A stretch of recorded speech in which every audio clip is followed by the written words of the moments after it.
Bonjour à tous, bienvenue dans cette vidéo. Aujourd'hui, on va reparler d'un sujet important pour vous si vous voulez devenir consultant en marketing numérique ou même si vous voulez monter votre boîte de service en général. Je vais vous partager mes 5 principales erreurs, celles que je n'aimerais pas refaire, celles que j'aimerais annuler si je pouvais revenir en arrière, mais en même temps, c'est aussi celles qui ont été les plus formatrices pour moi. Alors, on commence avec la première, qui est l'augmentation des charges fixes. J'en ai déjà parlé plusieurs fois, puis Richard, mon mentor que vous avez vu en vidéo sur la chaîne plusieurs fois aussi, en a déjà parlé. Augmenter ses charges fixes quand on démarre, c'est le truc qui vous tue mais à petit feu. C'est insidieux, on s'en rend pas compte, on a l'impression de progresser, donc on se rajoute des charges. Et malheureusement, ça réduit la rentabilité de l'entreprise.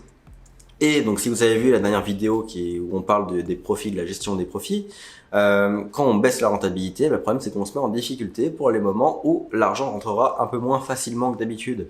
Donc, typiquement, l'erreur concrète que j'ai faite en démarrant, c'est que dès que j'ai fait 2-3 bons mois, j'ai signé un bail pour un bureau à Montréal, donc un bureau qui ne servait à rien, qui était beaucoup trop grand par rapport à la taille de l'entreprise, et c'était un bail de plus de 1 600 $ par mois, ce qui était ridicule. Je crois qu'on était deux dedans, ça servait à rien, alors qu'à côté de ça, je m'étais pris un super appart à Montréal, donc en fait c'était vraiment inutile, je bossais de chez moi. Et malheureusement, ce bail, j'ai pas pu m'en défaire facilement parce que c'était un bail dont la clause de révocation était d'au moins 3 mois. Donc ce qui fait que j'ai dû payer 1 600 $ pendant 3 mois, sauf qu'il se trouve que à partir du deuxième mois du bail, l'argent s'est mis un peu à moins rentrer. C'était vraiment au tout début de la boîte, c'était pas encore du consulting pur en marketing web, c'était mon aventure précédente, on va dire. Ce qui fait que ça a été une très mauvaise expérience. Donc les charges fixes pendant la première année, les 2-3 premières années, gardez-les au minimum. Le bureau, vraiment, allez-y doucement. À Shawinigan, on se permet de faire un peu plus parce qu'ici, l'immobilier coûte rien. Mais si vous êtes dans une grande ville, franchement, travailler de chez vous ou depuis un coworking ou autre, ça vaut mieux. Donc les charges fixes, gardez-les basses.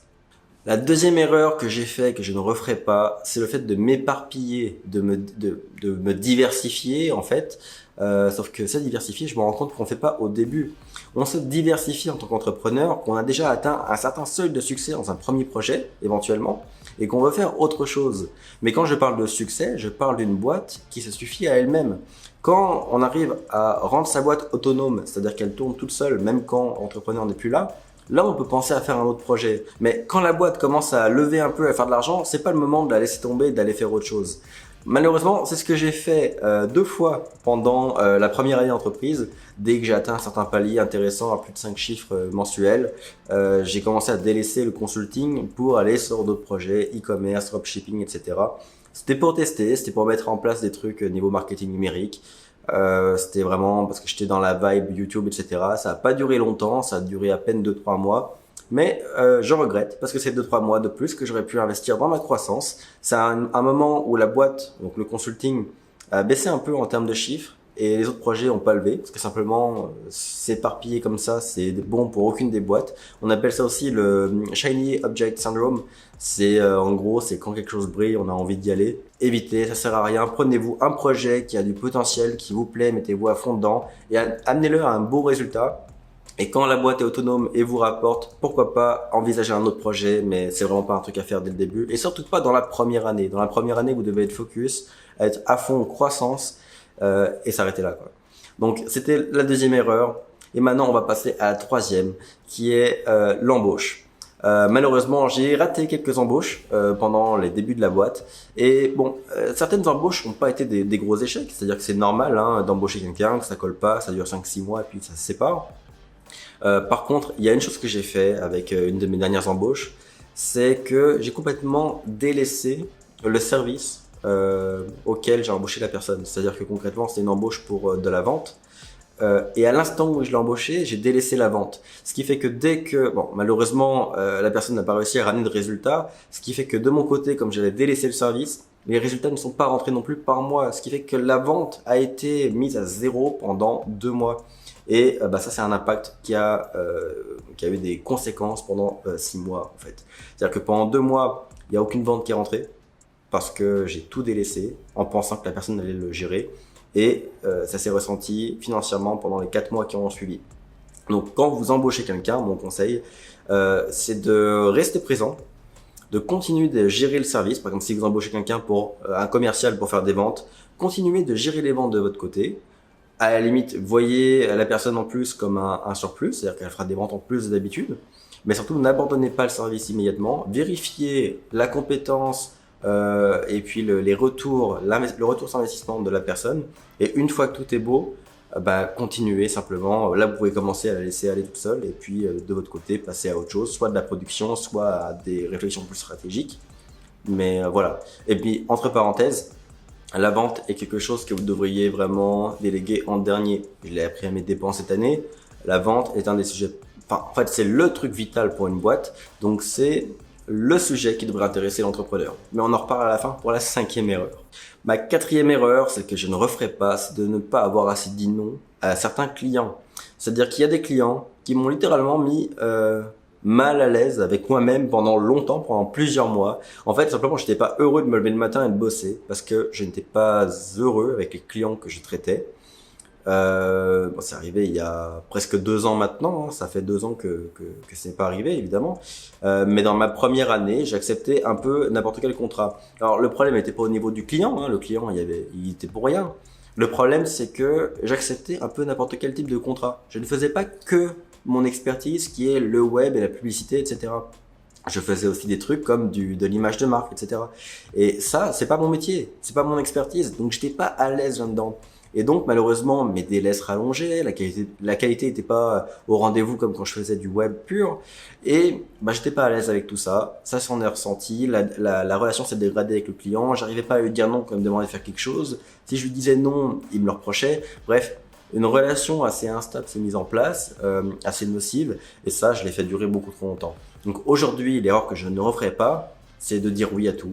Et donc concrètement, ce que je vous conseille, c'est de vraiment vous rester focus sur votre champ d'expertise. Si vous êtes bon en publicité Facebook, ne faites que de la pub Facebook, rien d'autre. Si vous êtes bon en site web, faites des sites web, de la vidéo, faites de la vidéo. Mais n'acceptez pas de faire 50 services différents si vous êtes seul. Après, si vous avez une agence, si vous embauchez, si vous êtes 4 ou 5, vous pouvez avoir chacun votre spécialité et puis envoyer l'expert à chaque fois. Mais pour le début, restez-en vraiment à votre expertise de façon à amener en fait la meilleure qualité possible. Et enfin, le 5e point, ma grosse erreur, et c'est celle que je regrette le plus en 3 ans, voire presque 4 ans, c'est de ne pas avoir mis assez d'efforts sur la vente. C'est-à-dire que vous le savez, si vous me suivez, on fait de la vente dans l'agence, mais pas de la vente active. C'est-à-dire que moi, j'ai toujours fait de la production. Quand j'étais seul, forcément, je produisais uniquement ce que je recevais comme client. J'ai des machines automatisées qui me ramènent des clients sur le web. Si vous suivez la formation de devenir consultant, vous voyez de quel système je parle. On a des systèmes qui nous rapportent des clients en automatique. Et il y a eu de la croissance, hein. En 3 ans, il y a quand même une grosse différence entre le premier jour et aujourd'hui. Mais je me dis que si plutôt j'avais embauché pour faire de la prod, comme aujourd'hui Johan fait toute la prod au niveau site web, publicité Facebook, etc. Kevin fait toute la prod photo, vidéo et artistique. Et aujourd'hui, moi, tout ce que je peux faire, c'est du développement d'affaires. C'est du développement commercial, c'est faire grossir l'entreprise, penser à la stratégie, etc. Et ça, si j'avais fait 2 ans plus tôt, peut-être que la boîte serait déjà beaucoup plus loin. Peut-être qu'on serait beaucoup plus nombreux ou alors avec un chiffre d'affaires beaucoup plus important. On serait peut-être 4-5 fois plus gros aujourd'hui. Si j'avais pris le temps de déléguer plus tôt et de me consacrer à la vente beaucoup plus tôt. C'est-à-dire qu'aujourd'hui, j'ai toujours mes systèmes automatisés en place pour me ramener des clients, mais je prends aussi tout mon temps pour aller prospecter, rencontrer du monde, réseauter, faire des partenariats, etc. C'est beaucoup moins pénible que quand on démarre, qu'on appelle à froid 36 personnes à la suite. Là, ça n'a plus rien à voir, c'est plus du réseautage, etc.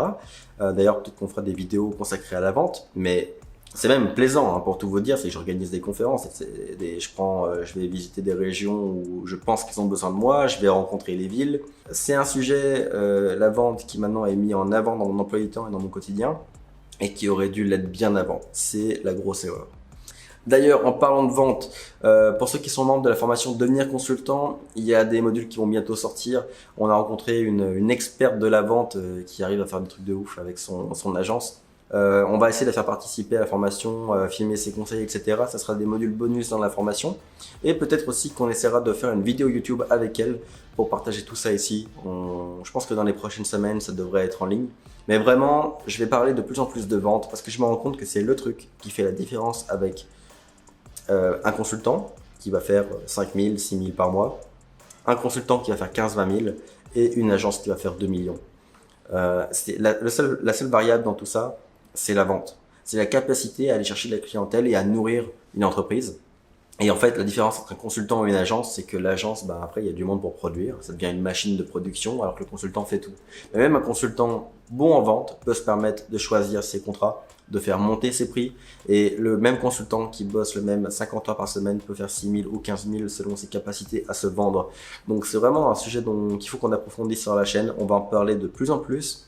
Et écoutez, ça sera dans les prochaines vidéos et dans la formation de devenir consultant si vous êtes membre. Si vous voulez devenir consultant, comme d'habitude, il y a une formation gratuite dans la description de cette vidéo. C'est une formation en 5 jours par email. C'est gratuit, donc vous pouvez y aller et puis voir un peu. Je vous partage tous mes conseils pour trouver vos premiers clients, etc. Donc sur ce, à très bientôt pour une prochaine vidéo.